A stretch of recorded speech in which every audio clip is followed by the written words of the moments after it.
नमस्कार, शारदास किचनमध्ये आपले स्वागत आहे। आज आपण एकदम सोप्या पद्धतीने बटाट्याचे काप चटपटीत कसे करायचे हे बघूया। त्यासाठी तुम्ही व्हिडिओ स्किप न करता शेवटपर्यंत बघा। चला तर मग रेसिपीला सुरुवात करूया। बघा, मी अर्धा किलो बटाटे घेतले आहे। बटाट्याचे साल काढून घेतली आहे आणि धुवून घेतले आहे स्वच्छ। आता आपण काप करून घेऊया। जास्त बारीक पण करायचे नाही आणि जास्त जाड पण करायचे नाही। बघा, अशा प्रकारे काप करून घ्यायचे। बघू शकता आपले काप करून झालेले आहे। आता आपण शेंगदाणे भाजून घेऊया। मी कढई तापायला ठेवली होती, कढई तापली आहे। मंद आचेवर शेंगदाणे भाजून घ्यायचे, म्हणजे छान असे कुरकुरीत भाजले जातात।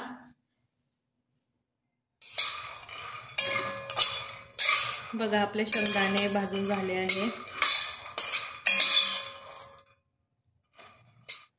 मी तेल टाकून घेते कढईमध्ये। 3 पड्या तेल घेतला आहे। बटाट्याच्या काप करताना जास्त तेल लागते, म्हणून मी 3 पड्या तेल घेतला आहे। तेल तापलं आहे, त्यामध्ये आपण जिरं टाकून घेऊया। जिरं छान तडतडलं की मग बटाट्याचे काप टाकायचे। बघा, जिरं छान असं तडतडलेलं आहे। आता आपण बटाट्याचे काप टाकून घेऊया।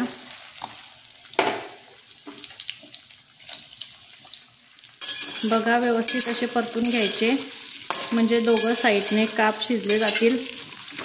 जास्त बारीक काप करायचे नाही। जर तुम्ही जास्त बारीक काप केले तर ते तुटले जातात, व्यवस्थित असे राहत नाही। म्हणून जास्त बारीक पण नाही आणि जास्त जाड पण नाही करायचे। अशाच प्रकारे काप करून घ्यायचे। त्यामध्ये आपण चवीनुसार मीठ पण टाकून घेणार आहे। मीठ टाकून व्यवस्थित हलवून घ्यायचे काप।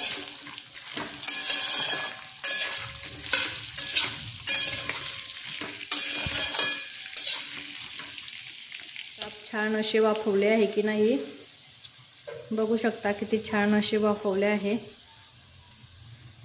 त्यामध्ये आपण आता मिरची पावडर टाकून घेऊया।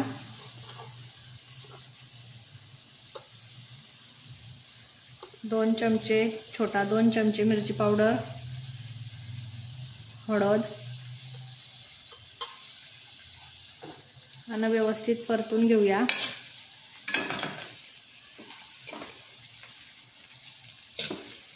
व्यवस्थित मिक्स करायचं। हळद आणि मिरची पावडर सगळ्या कापांना लागली पाहिजे।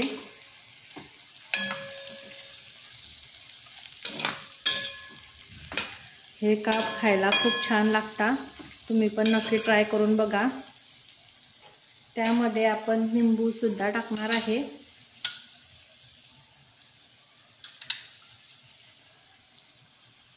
बघा, मी लिंबू पिळून टाकला आहे। 1 फोड टाकली आहे, अजून 1 फोड टाकूया। पूर्ण 1 लिंबू टाकायचं। लिंबाच्या रसामुळे काप खायला खूप छान लागतात।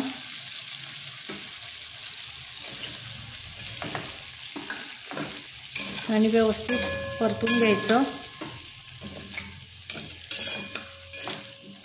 बघा, मी शेंगदाणे भाजून शेंगदाणा कूट करून घेतलं होतं, ते पण टाकूया। आणि थोडीशी कोथिंबीर पण टाकूया। तुम्हाला जर उपवासासाठी करायचे असेल तर तुम्ही कोथिंबीर नाही टाकला तरी चालेल। आणि व्यवस्थित सगळं मिक्स करून घ्यायचं।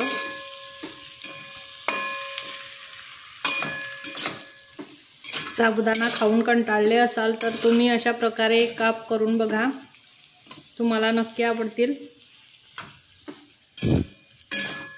मी उपवासाला बनवले नाही आहे, मुलांना खायला बनवले आहे, त्यामुळे मी कोथिंबीर टाकला आहे।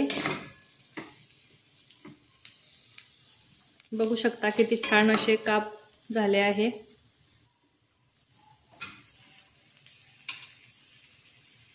बघू शकता आपली बटाट्याची कापची रेसिपी तयार आहे।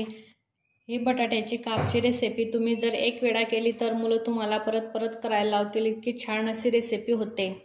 तुम्हाला जर बटाट्याच्या कापची रेसिपी आवडली असेल तर लाईक करा, शेअर करा आणि चॅनलला सबस्क्राईब केलं नसेल तर सबस्क्राईब करून घ्या. भेटूया अशाच नवनवीन रेसिपीसोबत पुढच्या व्हिडिओमध्ये. धन्यवाद.